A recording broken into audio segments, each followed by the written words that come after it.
brothers. Welcome back to the podcast. So today, Galen and I are going to talk about something that probably doesn't get talked about nearly enough, nearly as much as it should, and that is the idea of grief, dealing with grief, how to support somebody who is grieving. We'll kind of dive into an experience that that you had, Galen, that you've shared with me in the past. We've talked about a little bit in previous episodes, but obviously an experience that was filled with a lot of grief for you. And I want to ask you some questions about it. But first, why don't you just kind of jump in and talk through what this experience was, and we'll kind of get into what happened after, how you managed to cope with the situation, and we'll go from there. So if that works for you, if you want to kind of jump in and share this experience. Yeah, sounds good. So my wife and I, we were expecting a child back in, 2022. And like we had like what you would consider like the dream pregnancy. It was like, the nausea, all that stuff, all like the pains. People were talking about like how their kid was like kicking their insides like left and right. None of that. Like it was like what you can like you could not have asked for like a better pregnancy. And it was almost like a one and done type of thing. Like we thought about doing it, we like planned it out, and it like happened like clockwork, right? And so we were never expecting anything to go like terribly awry. And then we even went through like the 20-week checkup. Everything seemed to be all lights green. And like there was like even in like the womb, like this child had like a personality. Like my favorite artist is Hosier. And we did like we should play like the classical music and stuff and on the belly and see what happens. Nothing, right? We tried all genres, and I was like, I'll just try like Hosier and maybe that'll be it. And we played it, and the kid was like dancing. And I was like, wow, this is my kid, And maybe that's where it really hit me. It's like, wow, like this baby has like a personality in there. And we started doing what it's called like non-stress tests. Essentially, they put like monitors on the belly, and they kind of test like heartbeats, and you kind of want to make sure that the heartbeat is looking good. And then if there's any contractions, you kind of track those. I'm not super like intelligent about what happens with all those, but that's kind of like the gist of it. It's a non-stress test because it's not doesn't stress out the baby inside the womb. Mm-hmm. And our due date was coincidentally going to be 11/11, and I'm cheesy and I like to wish on 11/11, and from even a young age I already knew that I wanted to have children. So it was almost like the universe was saying, hey, your wish is going to get granted. Like I wished on 11/11 all the time, and and now it's like, oh wow, it's like the universe giving me a nod saying like, yeah, the baby's going to come at 11/11, and it's like, okay, cool. And then October 1st rolled around, and coincidentally that was like what was supposed to be my due date, but I was 3 weeks early, and so I was born on October 1st. And I just had this weird dream, like almost like a fever dream, and it was almost like I was holding the belly, and I was like just about to fall asleep, and I saw like this light. It's like almost like this glowing light in like my mind's eye, or like when you're just entering that dream state. And it was almost like it was telling me that it was time, right? And I kind of just shook it off. It's like whatever, right? It's just weird, but I went on my day. I went to work. I was taking client calls, and my wife, she went off to the hospital. She just took the bus to go over there, and I was like, no, that's normal. That's what we've always done every couple times a week. She would just go on the non-stress test. That's normal. And then I was in my client call, and all of a sudden she calls me, and I was like, oh, that's odd. I'll just take this. And when I pick up the phone, she's like sobbing, and she's like, I'm trying to get her to like, hey, like breathe. What's going on? And she's like, they said that, and she's like, I finally hear that we have to be induced like that night. It's like, what? So it's like, we were expecting 11:11. Here we are like 3 weeks early. And baby is essentially needs to come out now. Essentially what happened is that Mm. her amniotic fluid doubled. Uh, and I noticed it in like the week that she just like ballooned out. So they had to get the baby out like ASAP. Um, and then we went into the uh, labor and delivery that evening. We were like almost like it was surreal. Like we thought we had 3 weeks, so now we're just like scrambling just to get the bassinet set up. Get all the things that we thought we had time to do set up so that when we came back we would have things ready so that we'd have a baby. And we went to labor and delivery. It's like what you don't realize, it's just a bunch of hurry up and wait, especially if you're being induced. But it felt like we had a plan. It's like we wanted to have a natural birth if possible, and we wanted to do skin to skin. We wanted to, we had all these things that we thought was what we were expecting, and it felt like even from the get go, even from the very first IV that they're trying to put in, everything that could possibly go wrong went wrong. They had to call in Mm. 4 nurses just to get an IV into my wife, and like even like the first iteration of that IV was like in sideways because she has like these baby veins. But yeah, it was just like everything that could possibly go wrong was like starting to go wrong. And then like when they started introducing the pitocin, which is like it's like fake oxytocin, which oxytocin is used to kind of stimulate labor. And she started going through like some serious pain. We didn't want to we were naive. We said, oh, we should do it totally natural. No epidural. And yeah, the pain started getting like immense. And Mm. when she pretty much hit her limit, and then we're like, well, how far are we, dilated? It's like only like half a centimeter, and you're supposed to get to 10 centimeters. And around this time we started seeing like decelerations. So essentially, when the baby is in distress, essentially their heart rate will drop, and that's obviously no good. If the baby's heart rate drops too rapidly and for too long, you lose the child. So at this point, we started saying like, hey, maybe some of our plans that we had in mind are going to be compromised. We're going to have to make concessions here because at this point we just got to make sure that this baby's going to come out. And we even started talking about, there is a possibility at this point, like that maybe a C-section might be necessary. It wasn't on the table yet, but we definitely started thinking about it. And we said, if it does come to that, then we'll do it because, we want to make sure that we have the best shot. Mm-hmm. And so then the next time, like we had a decel, we said, stick the epidural in. And then, we continued on, and we had another decel, and that one was a lot scarier because when it happened, the nurse that was taking care of us pulled the cord, and all of a sudden you hear like staff emergency, and then like all the nurses just Mm. like, pour into this our room, right? And they turn her around, rip off the pitocin, and then we're freaking out. It's like, what, did we lose him? And Yeah. they knocked off the sensors too, so it's like we're completely in the dark what's going on. Mm-hmm. And they struggle to find the heartbeat again. And then after they kind of stabilized things, the doctor on call came in and it's like, um that's like the third decel we've been having. It's about time that we start considering that we do a C-section because it doesn't look like the child's taking well to the pitocin. Um, so I don't even remember like doing much. I think we talked about it. It was like, this is a possibility. We might have to just forego the idea of having a natural birth. Um, Mm-hmm. so I looked at her. I kind of already saw it in her eyes. It's like, yes, we'll do it, right? And I don't think even like had the chance to like nod like a full like yes before they shoved like this like clipboard in my face, and I had to sign it. And the moment I wrote my signature on it, she was wheeled out of the room, right?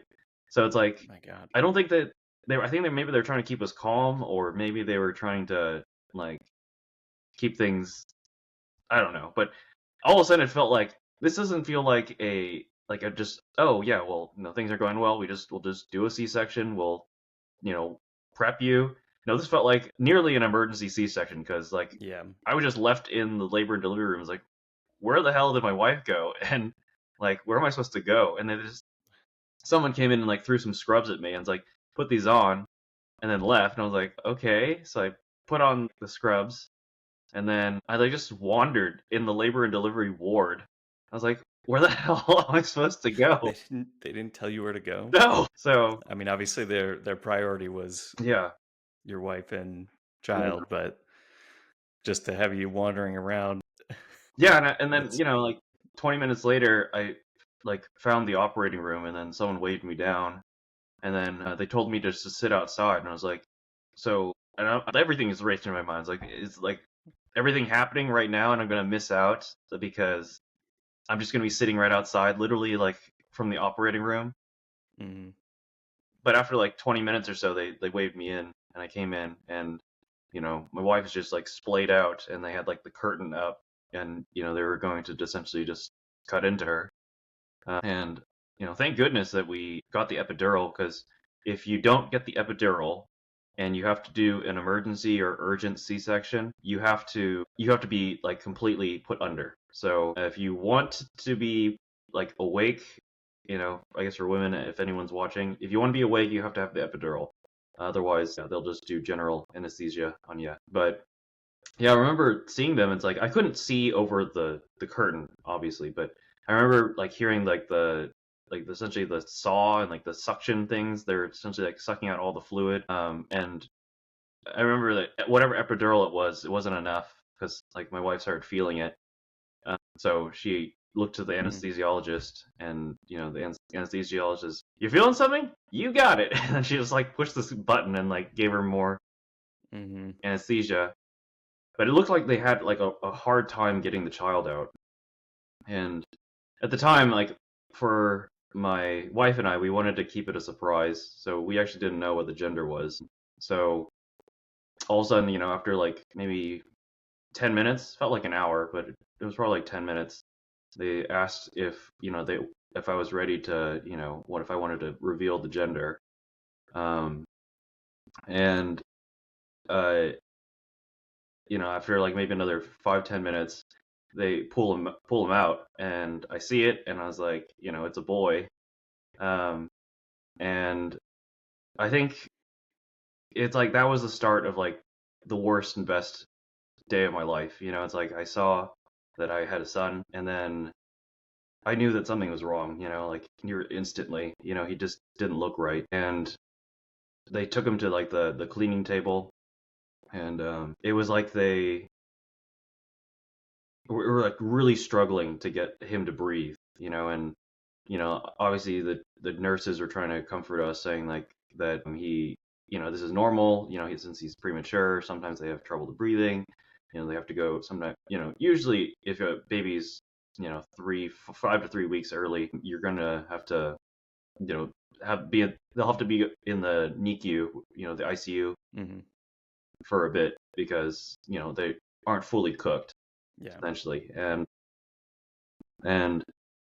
I just remember like both Carmen and I were like just praying to whatever gods out there to just we could hear anything, and it was at that moment we heard like literally like the faintest like whimper, and I felt it like in my soul, like I just it's like I heard it and I was like, that is my son's cry. But that was it, and that was literally all that we heard. And again, they were still struggling to just get oxygen to him for like half an hour, and they eventually just wheeled him out and had to take him to the NICU. And mind you, my wife hasn't seen our son yet, right? Because the curtain was up. And then we were wheeled off to like this like recovery room where we stayed for like 2 hours before we heard anything. And she was like starting to have like these shakes, and not she was like filled with adrenaline, and we were also exhausted at this point too because we've been essentially in this labor-esque scenario for like a day. And after about 2 hours, they told me that I could come into the NICU and take, I took a couple photos, but he didn't look good. Like he was just, there was more wires and hoses and pipes than there was baby, you know. Mm. And essentially they were telling me it's like, they don't have enough resources at that hospital to support him, so they're going to need to helicopter him to the UCSF Benioff Hospital, which is, it's our top of the line children's hospital here. And I said, whatever it takes, just, I Yeah. want to save my son. And they said, okay. So then I signed some papers, and then they made me wait another hour. And here I was talking to my wife. It's like, do I stay here with you? And, she's recovering. She got essentially, normally they cut like a 3 to 4 inch incision for C-section. She had like a 6 to 7 inch incision because they had trouble getting the Yeah. baby out. Hmm. Again, it's like everything that could possibly go wrong was Yeah. wrong. And we started having that discussions like, I'll call, my brother and his girlfriend to come over and they'll take care of you. But, you know, someone needs to be there for our son. So it's like I'm like being split in half at this point because it's like, do I stay with my wife who needs to recovery, or do I Hmm. go with my son? Because I don't.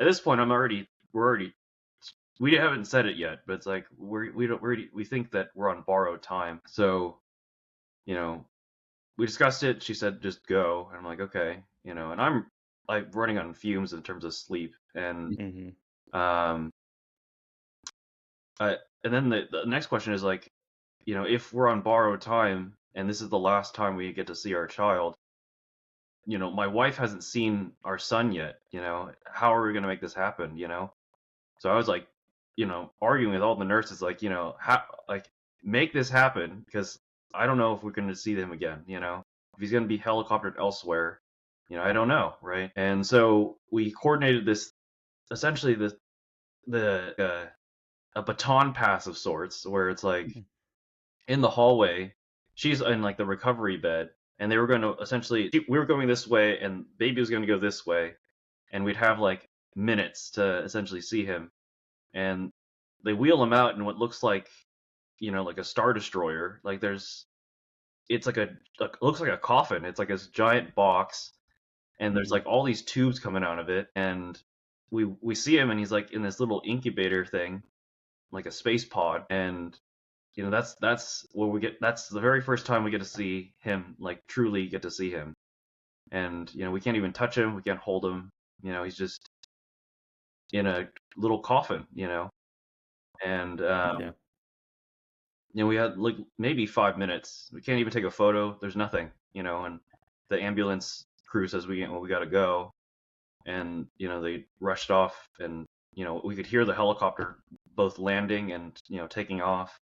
And then I talked with my brother, and he's like, "Yeah, we saw the helicopter fly off." And it's like, we were hoping that wasn't, Joel, but that is. And then we sat in essentially the postpartum ward, and that was, like I just passed out. I just couldn't go any further. But my wife was like just frantic. A mother who didn't have her child and just trying to figure out what to do with her time.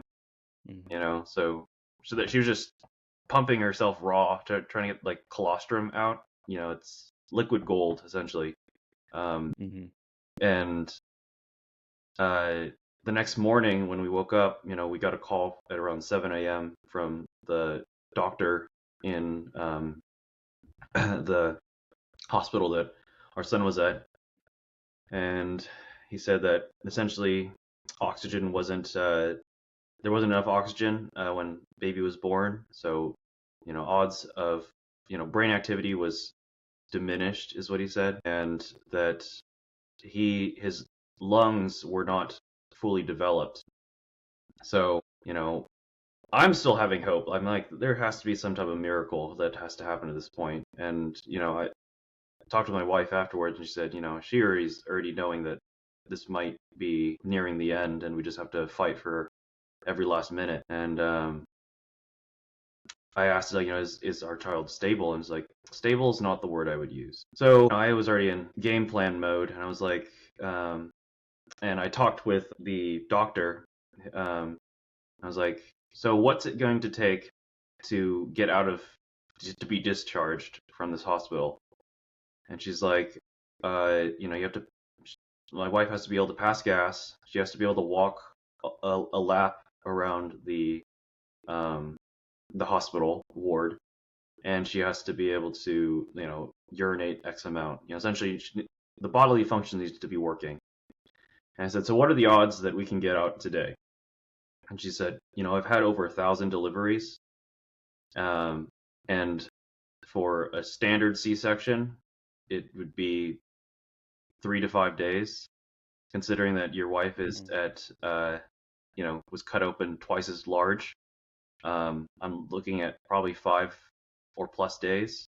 Mm. And I said, so what are the odds that we can do it today? She's like, 1,000 deliveries? I've never seen it happen. And I was like, all right. So I was choking back tears. Like the odds are so stacked against us. Mm. So I decided to lie. And I think this is where, as a man, you kind of just have to take the hit, for women, and I call it traditional or whatnot. But I decided to go in there and lie to my wife and say, you know what, it's possible. And I said, you just need to focus on these three things. You have to urinate, you have to pass gas, and you have to be able to walk the ward. And, slowly but surely, each one of those things we started to do. She urinated pretty quickly, passed gas, no problem. The hardest part was walking the ward. With an incision that big, it's a massive surgery. I think people like when people say the C-section, it's like, yeah, it's a C-section, it's normal. It's massive. You're cut Yeah. through like all Yeah. your layers of tissue. Um, but I held her up and we walked the ward. And so when the doctor said 5 days, we were essentially, after she told us that, we were starting to walk after 5 hours. And Wow. you know, I looked at the doctor and said, "We need to get out here." And then she's like, "All right, it's against my," but I think she already knew the stakes, Yeah. so she let us. She discharged us. I think it was a small victory and essentially a medical miracle that could even happen. But I think that victory was definitely overshadowed because you think you're gonna roll out of labor and delivery with a baby in hand, and it wasn't that. It was we were being wheeled out for sure, but there was no baby. And like we got to the car, and the car was we had the car seat in the back, and we're essentially driving off with no child. So we went home, and it was like the quietest car ride, longest and quietest car ride. And we went home, we freshened up, and then we ate some food, and then we were off again to go to the larger hospital in the city. Um, and we went in. You know, it was already evening time again, and we went up. And for as state of the art of a hospital as it was definitely like dingy looking. It's like, man, if this is the best hospital we got in like the state, then that's really sad because Mm. it was like half the lights were turned off. It's like the paint was like just dilapidated. It just looked worse for wear. And we got to the NICU there, and he was in station one, which essentially is the priority number one. And now there's like even more pipes and tubes than ever before, and a ventilator that was like my height, trying to just pump oxygen into him. And we stayed with him, and I remember like reaching out and uh, putting my finger in his hand, and like babies, like when you do that, they'll clench. And I just remember him clenching like with all his might, like I think he recognized my voice, and like he had been waiting. And I tried to like say, hey, look, Carmen, like you should like get your hand in here to have him hold your hand. And I tried to, and he just wouldn't let go. So I'm like, okay, then I'll hold you. And yeah, then after about, it felt like 10 minutes, but it was closer to like 4 hours that we'd spent. The doctor said, we need to start talking, and they showed us like what lungs are supposed to look like, and his were like not even a quarter the size that they needed to be. And said, we've been pumping as much oxygen in to see if they'll expand, but they're not. And the lack of oxygen that he got when he was born is probably indicative of some massive or serious brain damage. So the odds are just looking really bad. And it's like we have an option, and at this point it's like you might be able to prolong his life. It's called ECMO. Essentially, you suck out blood out of the body, oxygenate it, and then pump it back in. Reading about it, it's essentially, it feels like your veins are on fire because essentially you're just getting pumped with oxygenated blood all the time. Mhm. So, my wife and I looked at each other, and it's like, I think that's not an option. It's like, unless, it's like, would that, give him a chance to, you know, recover? And it's like, with his status, probably not. You'll get some more time. And, I think my wife and I kind of agreed. It's like, if we buy him more time, who is that for? Is that for him, or is that for us? Because we can't let go. Yeah. And so, we'll just ride it out as long as we got then. And, we kind of gathered ourselves in that room and said, let's go read him a bedtime story, and just we'll come, every day until there's no more days left. And we went back into the NICU, and there was something happened because there was all these nurses and doctors surrounding him, and they were just essentially, his strong lung, or whatever that means, had ruptured, and they were trying their best to try to, like, and the intervention is not pretty. Like, they were pumping like this lubricant, and he was like, out of all his orifices, he was just spewing like this creamy white liquid that was like, the lubricant. Mm. And they're doing like CPR on him to just try to resuscitate him. And I said, if this is what it's gonna take to keep him, even a second longer, then it's not worth it. So I looked at the doctor and I said, at this point, we just want to hold him because we haven't held him, so, and can we just let him go, as peacefully and as painfully free as possible? And, she nodded, and, they were just gonna just started to remove all of the life support essentially from him, just to give him like just the basic stuff, as a ventilator, and all the other stuff was just getting removed. And they pumped a bunch of morphine into him. We held him, for an hour or so, and eventually the doctor said, it essentially ushered that it was time, and she took out the ventilator. And at this point, I was still hopeful that there was some miracle out there that would he'd just like start breathing or crying or something. But when they removed the ventilator, I see him get a little uncomfortable, and I just watched the EKG just, flatline. And that was it,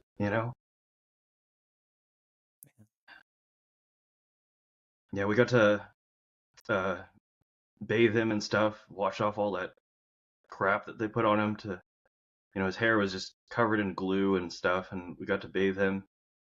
Um, and he had like a full head of hair. Didn't get that from me for sure. But it was really thick. I was like, man, I never had thick hair like that.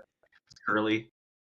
Um, yeah, we held him again, and swaddled him up like we would if he was with us. And there's only a certain amount of time before we could continue to pretend, but it was like, you started just turning more purplish blue, and you just kind of know.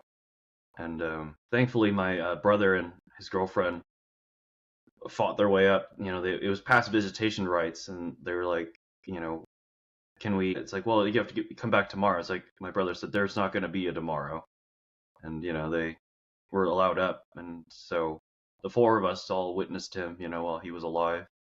We took a lot of photos until our phones all died essentially, and yeah, it was rough because like my best friend, he was over in Taiwan for a wedding. My mom and uh, was in Laos for a wedding. We all thought we had more time, and you know we didn't. So Mm. yeah. Yeah. So, how many times have you shared that full story? Um, it's been about a year since I've actually talked about the story. I shared it about Okay. like 5, 6 times when it happened. I've tried to essentially repeat it as many times, no matter how painful, because it helps commit it to memory. Yeah. Um, I felt it was important. And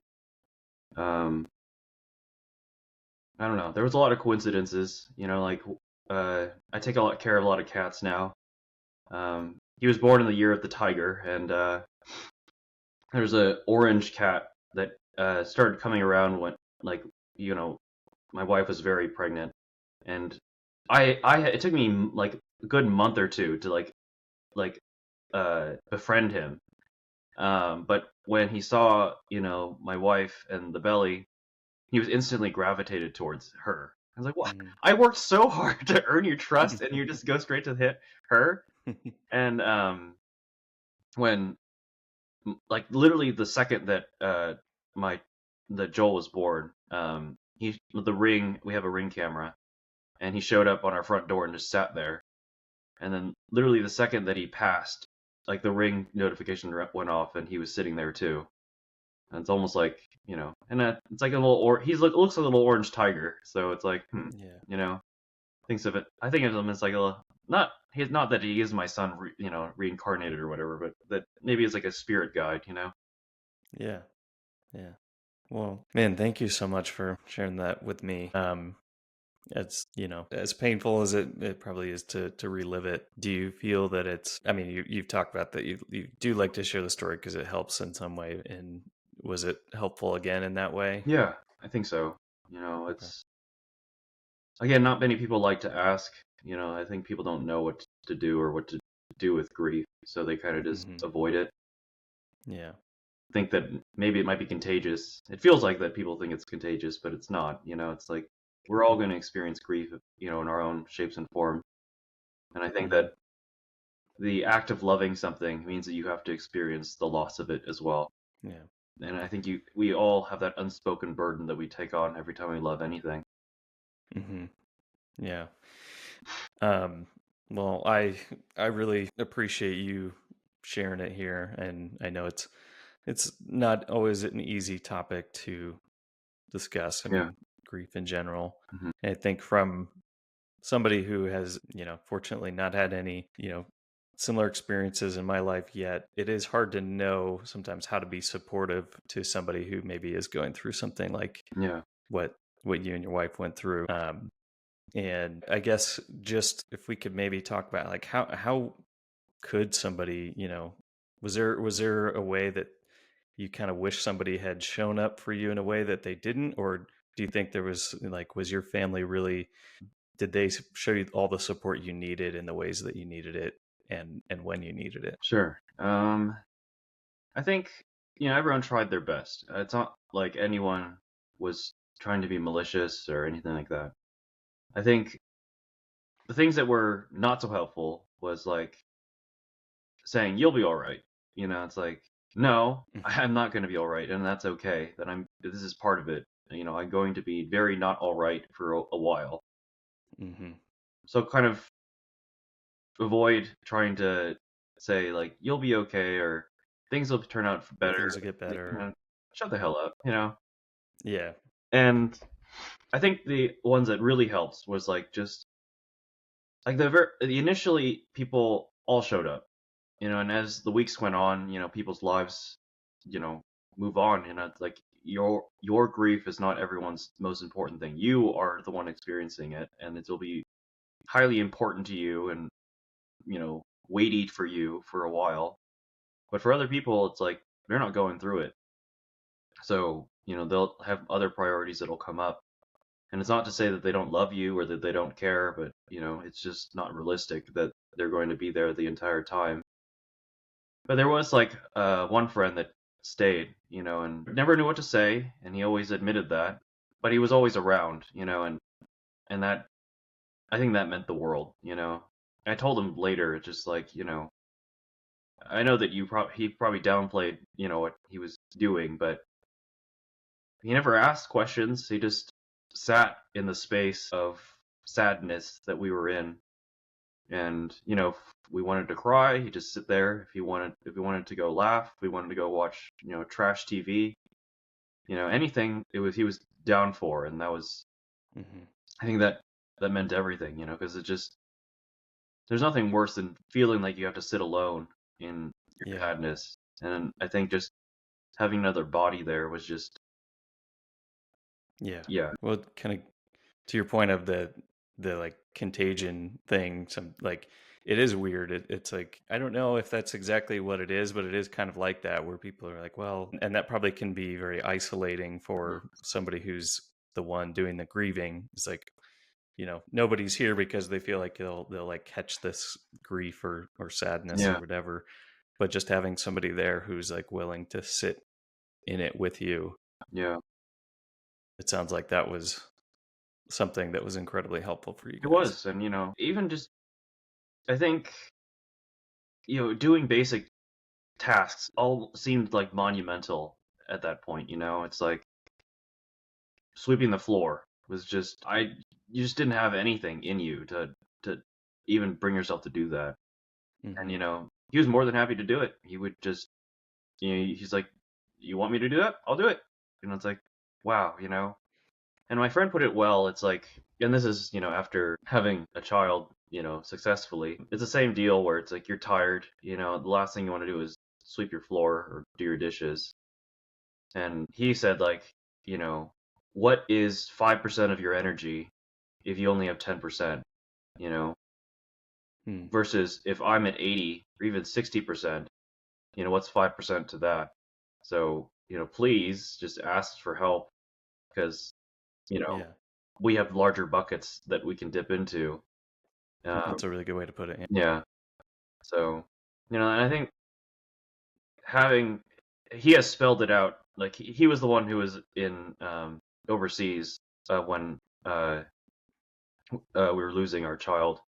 Um, so he's been really adamant this time, like, hey, you want me to wash your dishes? I will come over and wash your dishes. He spelled it out multiple times because, my wife and I were very, we're always more than happy to like help other people.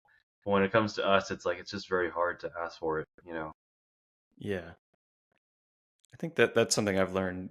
Watching some friends go through some tough experiences too. Is like now, on the back end, they've kind of communicated this, but like it's hard to ask for help in the moment to be like, yeah, you know what, I really could use somebody who's just you know, like bring a meal or like Yeah, just help out a little bit or like or even just be there, just sit there like.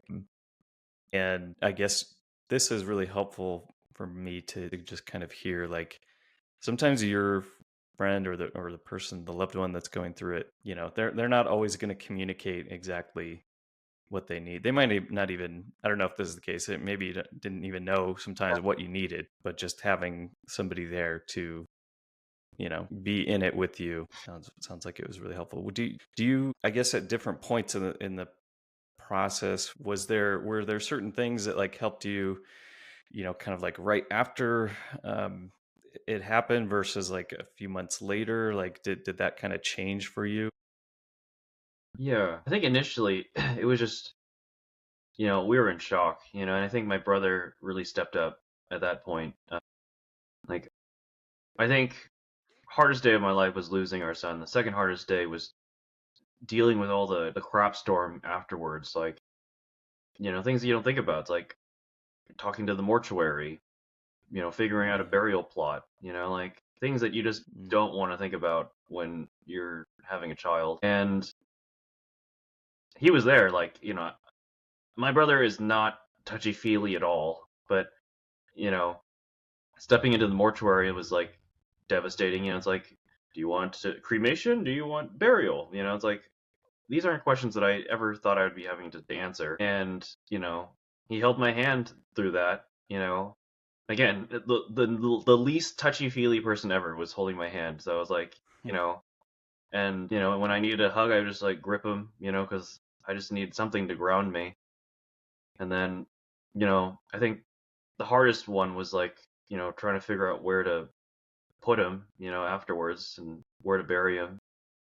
And I remember, walking the graveyard and just couldn't even stand. Like, and he was literally like propping me up to, Mm. walk through the cemetery to figure out where to place him.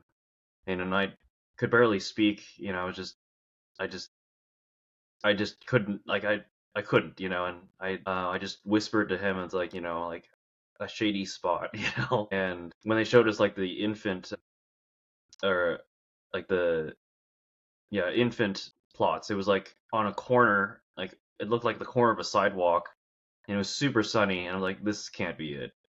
So my brother definitely stepped up and fought for me to kind of figure out where to put it, and we did find a really nice spot underneath a bunch of willows, and we visit every Sunday now, but I'm very thankful that he was able to do that for me. So Yeah, yeah, got me tearing up through this whole story, man. I'm really sorry that you guys had to go through this. I can't imagine how difficult and painful it was, yeah, thank you. and I think it's really important to for others to hear, just to get this type of thing out in the open, because Yeah, if it's something that everybody's just avoiding, and then you have to deal with it alone, or in a vacuum, yeah. that just makes it all the harder. I mean, like, Do you? Oh, oh yeah. go ahead. I mean, I think after losing our son, it was so then when we realized that infant loss is more common than you think. And it's just a very silent one. Yeah. Statistically, it's 1 in 4 pregnancies will end in either a miscarriage or infant loss. Didn't Wow, I realize did that. not realize it was that It high. was, yeah. And then when we started talking about our story, we realized that, yeah, everyone started going, not everyone, it felt like everyone had a story to tell, either someone they knew or themselves personally. And it's just one of those quiet things. It's like, maybe it's shameful, maybe it's like, I don't know. But, even my mother-in-law, experienced something, but I think kind of had some context. It's like, she was from the generation of like, you bury it deep Yeah. inside you and don't let the sun ever shine on it. Yeah. And as we just talked about, it's like even talking about it like this is therapeutic. We Yeah. get to process it out in the open. But Yeah. A recurring phrase that we've used is sunlight being the best disinfectant, right? yeah, Getting it out in the open, as hard as it might be, as difficult as the subject might be. Yeah, my family is pretty like secretive about medical things, and it's like Christian death Science. is what's that? That's part of Christian Science for sure. And so for me, I when I've had friends deal with grief and loss, I felt like I've never shown up in the right way because I didn't know how. I'd never. It was just something that our family didn't like process in that way. It Yeah, was very like, yeah, kind of like your, was that your mother-in-law you said? yeah, Like bury it, yeah, just kind of bury it, not talk about it. And so this is, oh, I remember what I wanted. I did want to ask you, everyone talks about the 5 stages of grief. yeah, Did you experience those 5 stages in that, in that order that, yeah. Sort of. And I talked with my therapist about this. It's more like a roller coaster than it is like in this linear circle of grief. It's like mhm, you kind of seesaw back and forth between the different stages, and eventually you reach acceptance.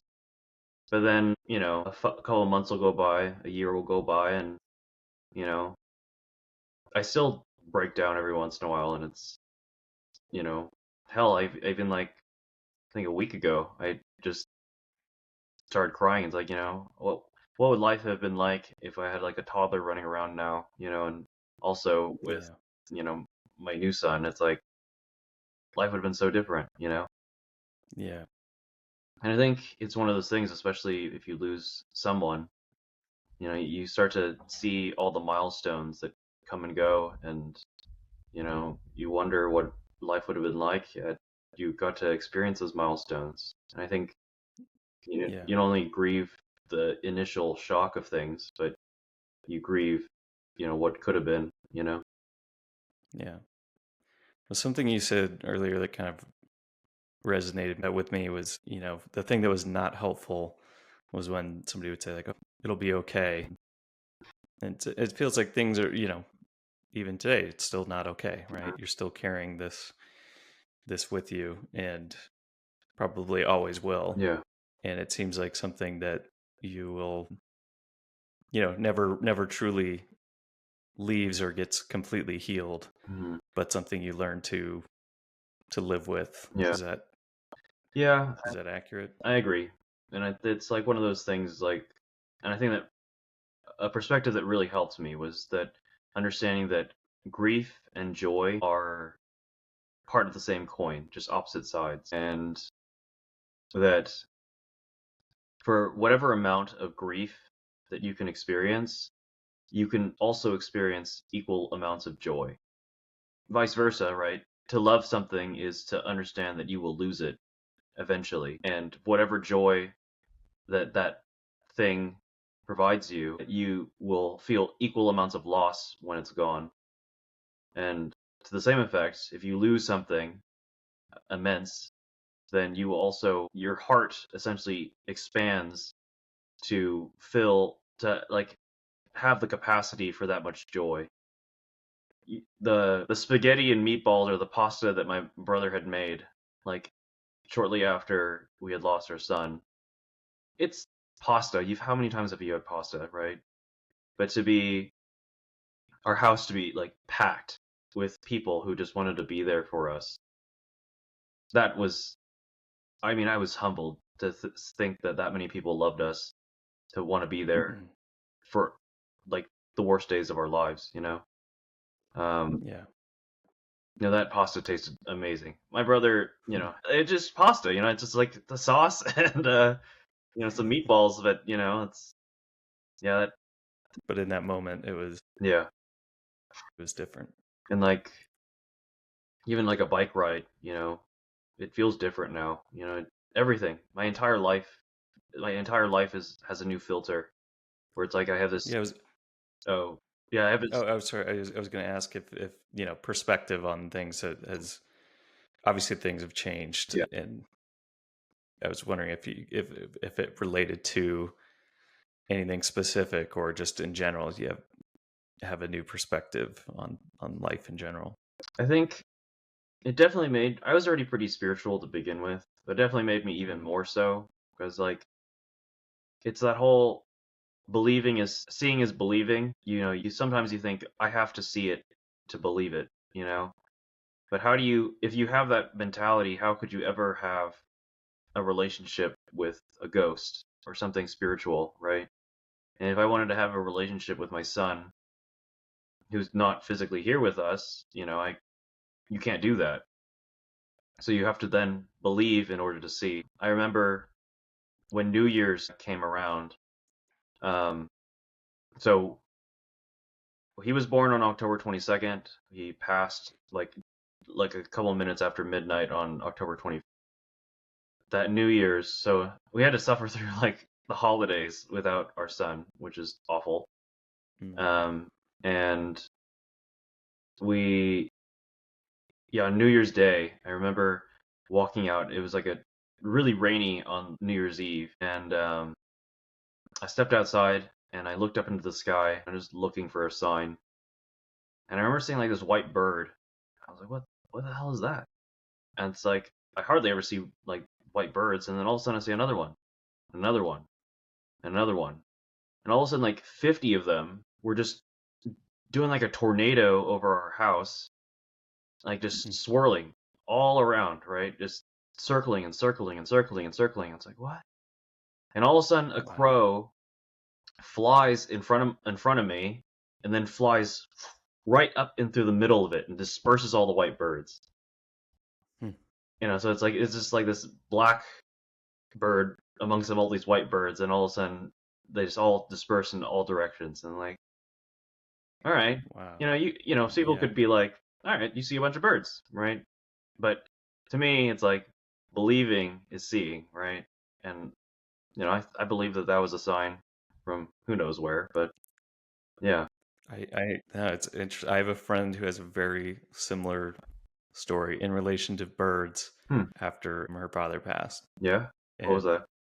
witnessing a bird that he like kind of was like a representation of him, going back years and years. Like this was like his favorite bird, and there was a lot of like similarities, or for whatever reason, this was like a bird that he always liked, um, and after he had passed, and I wish now I can't remember what type of bird it was, Mhm. but it was a bird that was not common to the specific area, and it just kind of like showed up one day and like landed in front of her and then flew off, Mhm. and like it was just, again, like a bird that shouldn't have been there and just came right in front of her, and then it was just you know Yeah. gone. And I don't know, so when you were sharing that, I was like, wow, maybe there's something.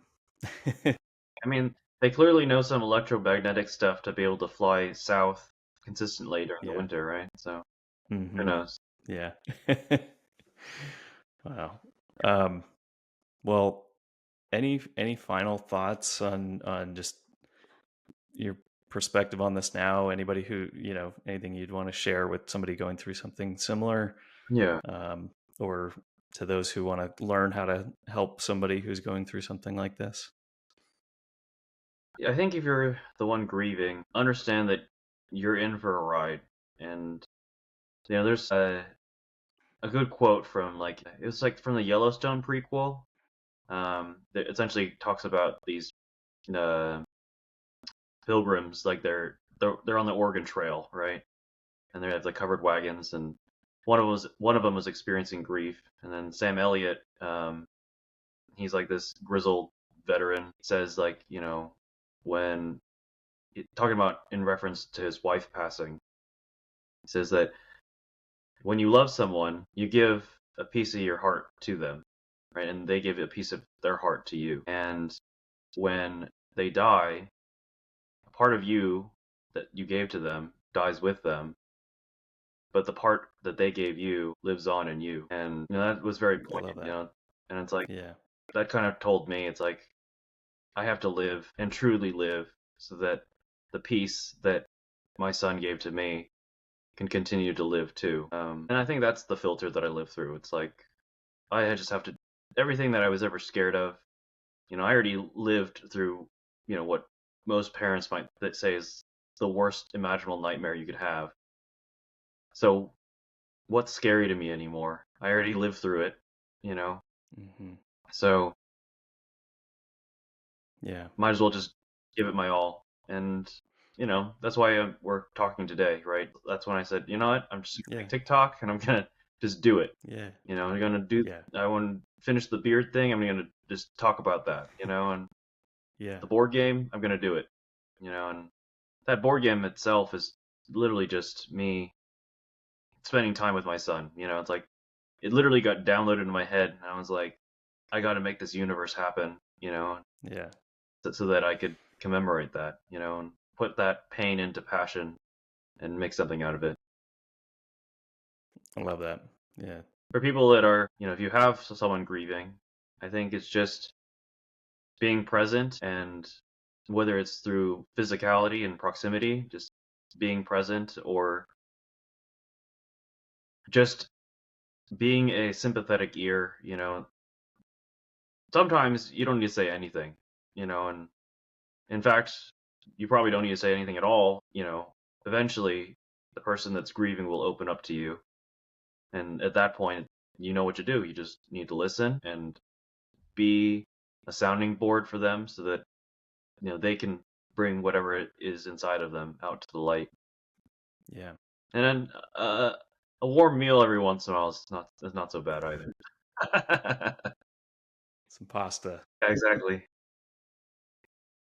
Oh man. Well, thank you again, man, so much for sharing Yeah, this. thanks for listening.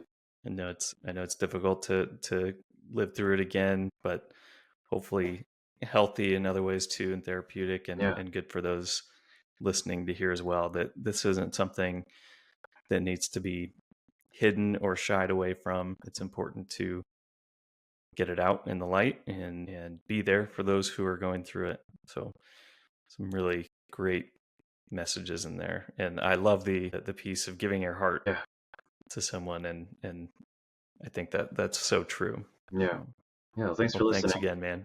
Yeah.